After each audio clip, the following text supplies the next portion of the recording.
Vous recherchez une école de référence pour une double formation universitaire et professionnelle de qualité? Voici l'opportunité à ne pas rater. L'École supérieure d'administration, d'économie, de journalisme et des métiers de l'audiovisuel ESAE vous offre des programmes d'enseignement en licence et en master orientés vers l'emploi qui font d'elle une référence à travers les filières de l'administration générale et territoriale, l'administration du travail et de la sécurité sociale, droit, diplomatie et relations internationales, administration hospitalière, universitaire et intendance, journalisme et métiers de l'audiovisuel et toutes les filières des sciences de gestion. Une seule adresse, www.esae.bj. Rendez-vous dès maintenant sur nos campus ESAE Bedjromende au numéro 90 93 65 21 ou au numéro 98 98 14 00. Paracourt sur le numéro 52 46 12 12. Aboumé-Calavi au numéro 52 88 44 44. Akpaka au numéro 52 88 33 33. ESAE, l'excellence a un nom. Le panel de discussion, Kales Kitome, bonjour. Bonjour Abdelkader. Merci d'être là ce matin. Bonjour à nouveau bonjour à vous Quentin Komlaroussou. Merci également d'être là. Bonjour à nouveau à Nasrine Nike Fatumbi. Bonjour à nouveau. Bonjour à nouveau Romaric Djesgogwenou. Bonjour monsieur Kader. Alors je suis tombé amoureuse de mon meilleur ami. Que dois-je faire? C'est l'interrogation à laquelle on répond ce matin, Kales Kitome. Oui, bon, tomber amoureux de son meilleur ou de sa meilleure amie, je trouve que c'est tout à fait naturel. Hein. Parce que déjà, quand on est amis, ça veut dire qu'on se connaît, on s'aime bien, on s'apprécie, on partage beaucoup de choses.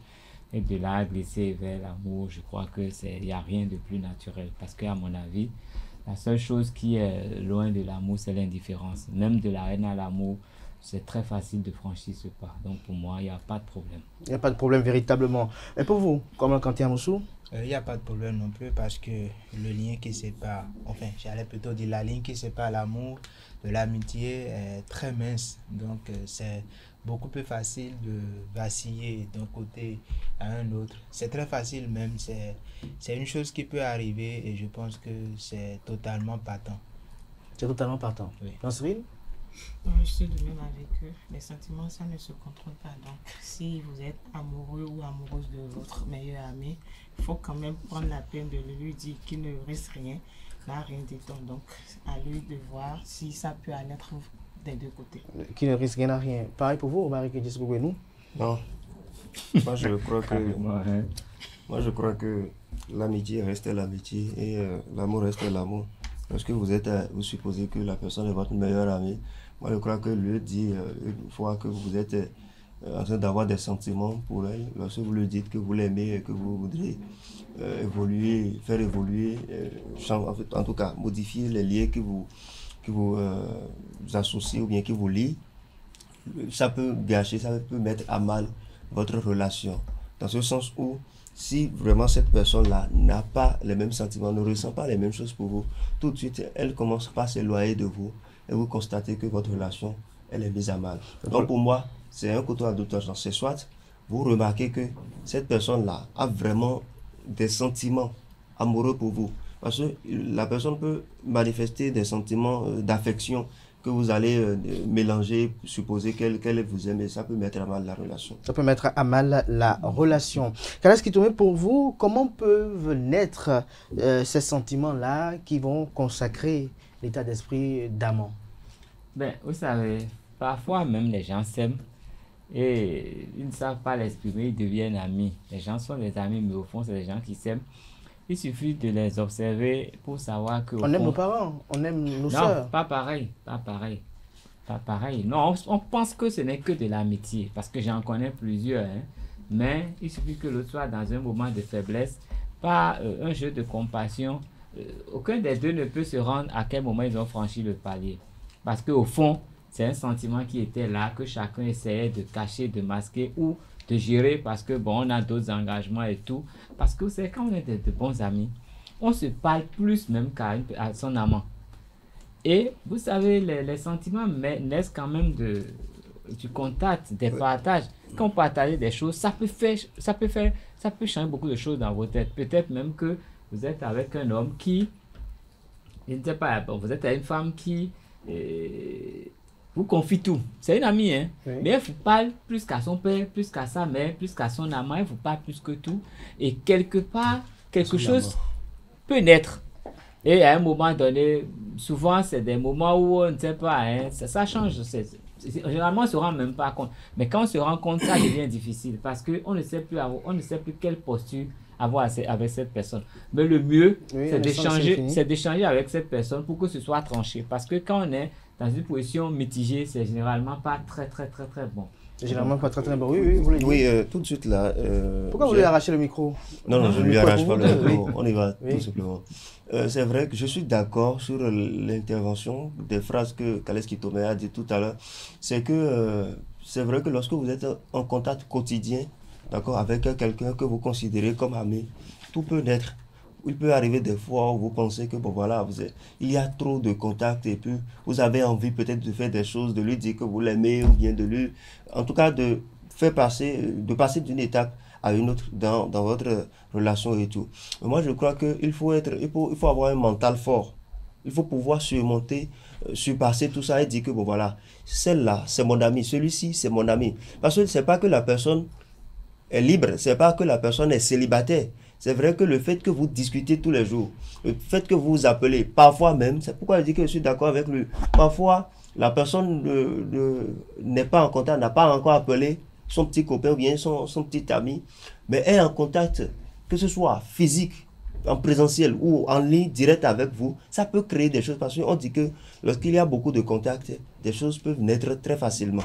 Mais je crois qu'il faut surpasser, il faut pouvoir dépasser tout ça et dire que je suis dans une relation amicale, il ne faudrait pas que, à cause de mes sentiments ou à cause même de mon ego, je crée autre chose dans la relation. Ce n'est pas une affaire d'ego. Hein. C'est une affaire de... Ça ne se maîtrise pas. Les sentiments ne se maîtrisent pas. Pour vous, comme Kanté Amoussou, comment naissent les sentiments, selon vous? Comment vous pouvez décrire la naissance des sentiments? Je ne peux pas le dire. Vous avez été amoureux une fois? J'ai été amoureux une fois. Plusieurs fois? Oui. Plusieurs fois. Alors, à quel moment vous êtes rendu à l'évidence de ce que vous êtes amoureux? Bon, je me suis rendu compte à partir du moment où j'ai compris que j'avais besoin d'un contact physique. Un contact physique, comment? Vous voulez démarrer quelque chose? Je n'ai pas encore terminé. Oui, un contact physique et beaucoup plus intime de l'autre. Et parfois, contact physique beaucoup plus intime. La dire métaphore là me paraît... Vous avez besoin de la présence d'un être à vos côtés. Est-ce que vous avez besoin de vous coller à son corps? Non, vous avez besoin de rentrer dans son corps? Vous avez déjà compris. Non, je n'ai pas compris, très sincèrement. Et là, vous êtes en train de m'enquiquiner juste. Non, justement, je n'ai pas compris. Je sais pas. Oui, Vous avez compris? Nassiri, vous avez compris? Si c'est à partir de ça que vous plus ou moins, c'est quoi le contact physique dont il parle? Je n'ai pas fini. C'était pas de l'amour. Il dit qu'il n'a pas fini, laissons-le aller au bout de Je ne parle pas que de ça. Non Contact seulement physique. il y a non seulement les contacts physiques, mais on sent Il y a le également contact qu'il y a spirituel aussi. l'attirance entre les deux personnes. Et quand on parvient à retenir qu'il y a un certain besoin de contact physique et qu'il y a également l'attirance, je pense que ça fait partie déjà des critères qui peuvent amener une personne à comprendre. Maintenant, il n'y a pas que ça, mais je suppose que vous êtes ami à une fille, par exemple, et que avant d'aller chez elle, vous faites attention à votre look, à votre style vestimentaire. Quand c'est comme ça, on sent que ça dépasse déjà l'amitié, ça va de l'autre côté. Et donc, ça fait partie des critères. Quand vous allez voir votre maman aussi, parfois vous faites attention à votre style vestimentaire. Mais bon, il y a une chose que je ne voudrais pas dire, papillon dans le ventre. Bon, ça, je ne saurais le décrire, mais ça fait partie des critères quand on sent qu'on est amoureux. Quand vous la voyez, le cœur la fait Maintenant, boum, boum, pour boum. finir, hein, moi, je ne saurais vraiment le décrire parce que c'est un sentiment qui est indescriptible. Indescriptible. Et vous, Nasrine Fatoumi, vous avez été amoureuse une fois ou plusieurs fois? Elle a été amoureuse. Une fois, plusieurs fois. Et quand vous l'étiez, comment vous vous êtes ressenti? Agité? Troublé? Je vais quand même emprunter les mots de Quentin. Vous savez, comme je l'ai Vous pouvez dit même à ces phrases l'instant, si vous voulez. Quand je l'ai dit à l'instant, les sentiments, ça ne se contrôle pas. Donc, quand vous êtes amoureux ou amoureuse de quelqu'un, c'est un sentiment qu'on ne peut même pas se décrire soi-même. Vous avez des papillons dans le ventre, comme il a dit. Vous voulez toujours être avec votre bien-aimé, à côté de votre bien-aimé. Même si ce n'est pas pour aller au contact physique, comme il a dit. Je ne sais pas ce qui mettait dans le contact physique, mais moi, je crois quand même que quand vous êtes vraiment amoureux ou vraiment amoureuse, c'est quelque chose qu'on n'arrive même pas à s'expliquer soi-même. C'est difficile. C'est une petite folie, c'est ça? Si vous pouvez Non, le décrire comme ça. Qu'est-ce que tu mets à les mots pour décrire? Ouais. Non, mais je crois que être amoureux, c'est un truc génial. Hein. Parce que c'est un moment où on s'oublie un peu et on ne se voit vivre qu'à travers l'autre. On a l'impression que son bonheur passe par la présence de l'autre. Que tout ce que l'autre peut aimer devrait vous convenir. Et donc, c'est un moment quand même d'extase. Hein. Et on s'oublie, on vit un bonheur à travers une autre personne. En fait, c'est ça. On vit son bonheur à travers l'autre personne. On s'oublie et on fait tout pour que l'autre se sente à l'aise, que l'autre trouve que tout ce qu'on fait, c'est ce qui doit être. Et je crois que... J'ai toujours envie de voir l'autre. Oui, mais il y a, avant que vous ne poursuiviez, il y a un proverbe qui dit que l'amitié est comme une âme en deux corps. Et vous savez, l'amour et l'amitié ont des similitudes au point où l'on peut se douter de l'amitié qu'il y a entre une femme et un homme, tout simplement. J'ai dit une chose au début. Oui, vous l'avez bien dit. Le seul sentiment qui soit loin de l'amour, c'est l'indifférence. Voilà. Parce que parfois, quand la personne aimée n'est pas accessible, ça devient une haine. Ça devient une vraie haine entre vous. Alors qu'au fond, il suffit juste d'appuyer sur un bouton et puis vous serez surpris de les voir ensemble. Et c'est là que vous découvrez que tout ce c'était une manifestation de l'amour. Oui, mais moi j'ai quand même dit que des fois, vous savez, l'amitié aussi, c'est aussi un sentiment parfois plus fort que l'amour. Hein, non, je suis d'accord. C'est pour ça que j'ai parlé de moments de faiblesse pour que ça devienne de l'amour. Parce que l'amitié, c'est quelque chose que... C'est ça, non seulement ça, les deux ont des points communs. Les deux touteurs. L'amitié et l'amour ont des points communs. Nous avons par exemple l'intimité, le respect et puis l'affinité. Ça se retrouve autant en amour qu'en amitié. Maintenant, quand on prend les différences, vous voyez, ça se colle. C'est trop proche. Maintenant, quand on prend les différences, il n'y a que le cesse. Parce que... Non, l'indifférence, je te vois pas. Je ne t'entends pas quand tu parles. Bon, voilà. Tu n'existes pas pour moi. Tu es tout beau, mais moi, j'ai rien. Première chose pour moi, que je ne fais pas avec une amie. Tu es mal habillé. On ne peut pas dire que je t'aime ou que je te déteste. Voilà. Le fait de porter de l'intérêt à ta personne, c'est déjà de l'amour quelque part. Et donc, c'est la manifestation qui peut être différente. Premièrement, quand on parle de différence, il y a le cesse. Parce qu'on ne peut pas aller... Je n'ai pas eu différence. Non, moi, je pas différence. Voilà, on ne peut pas aller au cesse avec une amie, par exemple. Non. Et puis, on a également les projets de vie. Les projets de couple, bien sûr. Quand vous êtes avec une amie, vous n'avez pas forcément un projet, non, vous ne vous attendez pas du tout à ça. Et il y a peut-être pas de projets de vie, vous avez des projets professionnels. Maintenant, il y a également l'exclusivité. Vous pouvez être ami avec plusieurs personnes, mais vous ne pouvez pas être en couple avec plusieurs personnes à la fois. Il y a une différence. Ça dépend de votre régime d'après. Bon, voilà. Mais si lorsque vous partagez le même lit que votre ami, ça c'est dangereux. Ne venez pas nous dire que ça ne peut pas passer. Même lit avec son ami femme. J'ai déjà permis beaucoup de choses. Non, on peut dire quand même. Vous savez, ils sont on n'est pas quand même à votre sol. Quand même, il peut dire quand même. Mais les deux, elles sont en train de se moquer de vous. De vous, comment? Waouh. Allez-y. La parole. Oui, déclarez-vous bien alors. Pourquoi ils sont en train de dire quelque chose. Peut-être que c'est compte tenu de l'expérience, compte tenu du vécu que moi je suis en train de parler. Parce qu'il faut également vivre certaines choses pour savoir que... Vous avez été aux prises de la situation déjà? Oui, moi personnellement, j'aime beaucoup plus prioriser les relations amicales que les relations amoureuses. Oui. Parce que c'est quoi? D'un jour à l'autre, la personne dont vous êtes amoureuse, la personne qui dit vous aimez, la personne que vous dites que vous supposez aimer, peut décider de vous quitter sur un coup de tête parce que, bon voilà, vous avez fait de gaffe ou bien il y a quelque chose qui n'a pas marché et la personne décide de partir.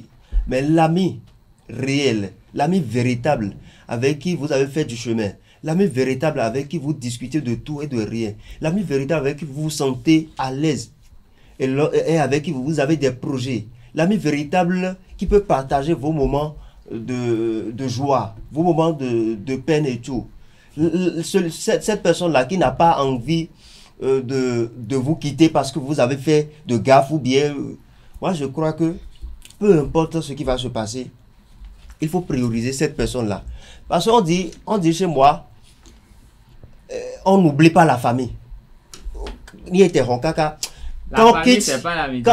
Non, on dit l'homme, c'est vous qui choisissez. C'est vous qui choisissez les personnes qui sont de votre famille. Ce ne sont pas seulement les personnes qui sont de votre sang, qui font partie de votre famille. Moi, je peux considérer que certaines personnes parmi mes amis sont de ma famille, même si nécessairement ils ne sont pas. Ils ne portent pas mon nom de famille parce que nous avons vécu des choses ensemble. Tout dépend de l'intérieur aussi qui vous porte aussi. Hein. Merci à vous, Romaric Djesgobenou, pour vos opinions. Merci surtout à Kales Kitoumé, à Koma Kanté Amoussou et Nasserine Fatoumi. Je voudrais bien conclure. Oui, allez-y très rapidement. Parce que moi, pour être sincère, j'ai entendu de très belles choses, de très bonnes choses et très percutantes. Donc, votre conclusion. Et puisque l'occasion fait le larron, je voudrais déclarer votre femme. Déclarer votre femme.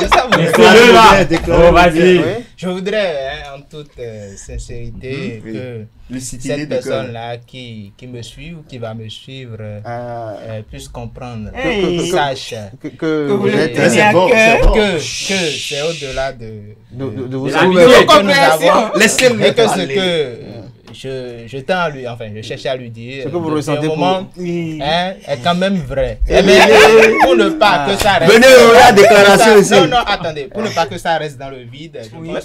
Mais là, vous allez passer à la régie pour que vous puissiez payer parce que c'est un temps qu'on vous offre gracieusement. Enfin, je voudrais compléter que il faut parler de cette personne-là que j'appelle affectueusement princesse. Et voilà, donc ce n'est pas confus. Non, mais l'amour est né. Mais là, c'est vous-même qui avez créé l'amour. Non. Moi, je vais conclure avec des propos que vous avez assortis tout à l'heure, que l'amour est ce sentiment quand même indescriptible, vraiment indescriptible, qui vous plonge dans cette extase-là, comme l'a dit Kales Kitoumé, où vous ne vous contrôlez plus. Lorsque vous êtes amoureux ou amoureuse d'une personne, devant cette personne, vous fléchissez toujours. Devant cette personne, vous êtes toujours impuissant ou impuissante. Et devant cette personne, généralement, vous n'avez plus le contrôle de vos facultés. Et là, vous êtes vulnérable, je dirais même très vulnérable. Et lorsque vous êtes dans la philosophie de ce que vous ne voulez pas tomber amoureux d'une personne, faites en sorte que les actes qui sont extraordinaires ne soient pas posés dans votre vie par cette personne. Parce que lorsque quelqu'un vous pose des actes extraordinaires, lorsque cette personne est cette épaule sur laquelle vous pleurez au moment où vous êtes en détresse, tout de suite vous voyez en cette personne son caractère atypique, son caractère spécial. Et lorsque vous tentez d'exprimer de l'amour et que cet amour-là n'est pas reçu avec la conséquence de son expression, alors là, vous avez mal, vous avez très mal. Et quand l'amour disparaît, le drame, c'est que c'est la haine qui s'installe dans le cœur. Et on n'arrive pas à expliquer pourquoi cette haine s'est installée, parce qu'il y a eu indifférence dans les sentiments. Et donc, lorsque vous êtes amoureux, quand amoureux de votre meilleur ami, il faut savoir contrôler ce sentiment pour ne pas, à la fin, que ça puisse briser vos liens. Non, mais c'est encore mieux de le dire que de partager un lien avec. On va savoir ce qu'en pense notre invité qui nous est venu droit de l'Occident et qui est un ami internaute très fidèle de nos programmes télé sur Réseau TV. Ça fait ça en deuxième page sur Réseau TV. Il vient nous édifier sur sa spécialité, notamment l'hameçonnage, les élections et la cybersécurité. On en parle juste après ce jingle.